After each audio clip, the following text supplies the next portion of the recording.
ұстаздары, оқушылары, өзін-өзі басқару ұйымының мүшелері, төрағасы. Бүгін бізде өте керемет күн. Мектептің тарихында тағы да бір атаулы күн қараған ашық тұр. Ол мектебімізге есімі берілген ақын, жазушы, композитор, көрнекті қоғам қайраткері Сәкен Сейфуллиннің 130 жылдығы. Бүгін мерейтойы.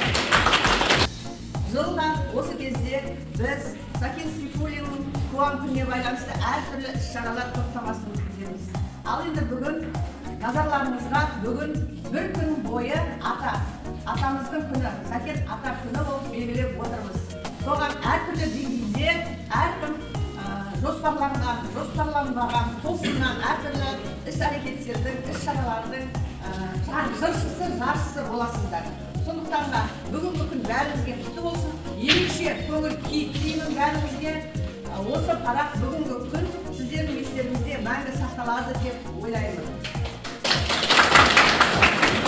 Сондықтан да бүгінгі күн бойы әркім өзінің өнерлерін, білімін шыңдайды, көтереді және өмірбаянымен танысады. Біздің Сәкен Сейфуллиннің 130 жылдық мерейтойы республика көлемінде тойланып жатыр. Осы өткен аптада Астана қаласында Сәкен Сейфуллин атындағы агроуниверситет базасында үлкен халықаралық ғылыми практикалық конференция өтті.